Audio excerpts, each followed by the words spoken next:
This is my presentation on the Hindenburg. The image on the left is the Hindenburg while it was being used for its Nazi propaganda purposes. More on that later, with the right being the airship burning up in flames. The lifespan of the Hindenburg was March 4th, 1936 to May 6th, 1937.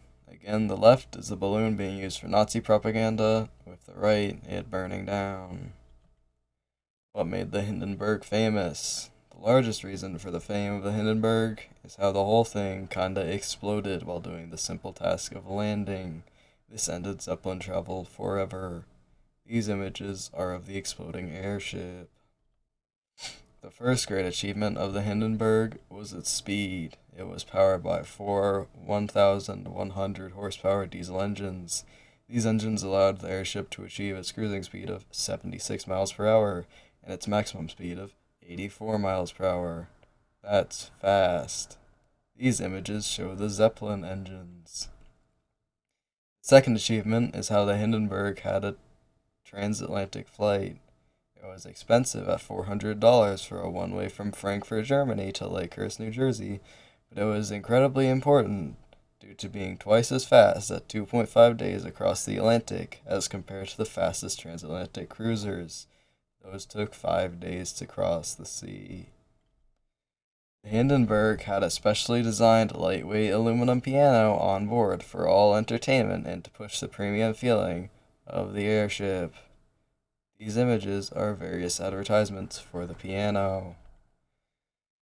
U.S. law prevented the Hindenburg from using helium instead of hydrogen, which is flammable. After the crash of hydrogen-filled R-101, in which most of the crew died in the fire, rather than the impact itself, the Hindenburg designer, Hugo Echner, sought to use helium, a non-flammable lifting gas. However, the United States, which had a monopoly on the world supply of helium, feared that other countries might use the gas for military purposes, so they banned its export. And for this reason, the Hindenburg was re-engineered to use hydrogen. On the left is the Hindenburg. Again, on the right is R-101, which burned. That's not very good. Another interesting fact is that the Hindenburg actually had a smoker's lounge. Who's to say you don't deserve a good smoke on your $400 one-way trip across the Atlantic? Now, despite being filled with 7 million cubic feet of highly combustible hydrogen gas, the Hindenburg featured a smoking room. Passengers were unable to bring matches and personal lighters aboard the Zeppelin. They could buy cigarettes and Cuban cigars on board and light up in a room pressurized to prevent any hydrogen from entering. A steward admitted passengers and crew through a double-door airlock into the smoker's lounge, which had a single electric lighter, and then the stewards made sure no one left with a lit cigarette or pipe. In the photo on the right, you can see the airlock doors that keep the hydrogen out. These are both pictures of the smoking room. Zeppelins pioneered airmail service across the Atlantic. The Hindenburg carried approximately 17,000 pieces of correspondence on its final voyage. Amazingly, 176 pieces stored in a protective container survived the crash. These were postmarked 4 days after the crash.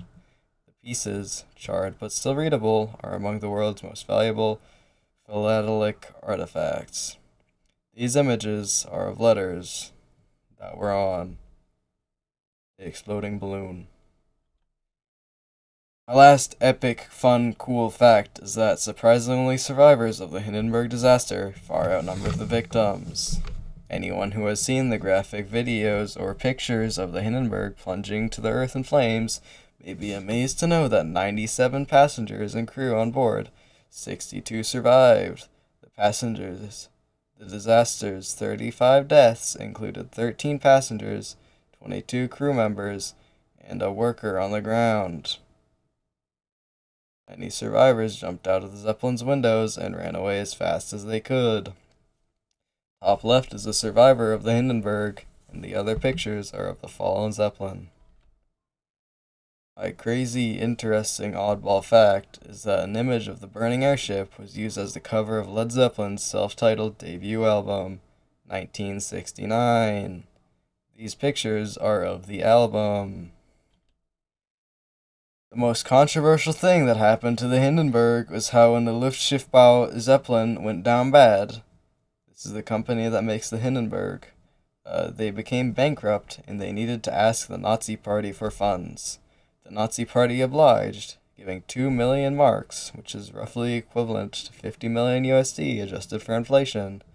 But for this, the Nazis required the Hindenburg to be used for Nazi propaganda uses, displaying swastikas on the fins and flying over events such as the 1936 Berlin Games and the Nuremberg Party Rally. The Hindenburg is a common reference in modern pop culture as seen by these epic pictures. This is interesting because even though this event occurred over 90 years ago, it is still popular in the modern day. These pictures are showing how epic the Hindenburg is in the modern day. The Hindenburg was very unique with its legacy and how it ended the Zeppelin industry. This is because the Hindenburg was not the first, and not even the most fatal crash. The reasons for this being remembered as the worst were a combination of high visibility of the crash, live wireless transmissions, civilian passengers on what was supposed to be a routine flight, and the psychological impression of the fire. These images are just various pictures of the Hindenburg, with the left being an illustrated version of the tragedy. This is my epic video. These are my sources. Hope you had fun. I don't have an ending slide.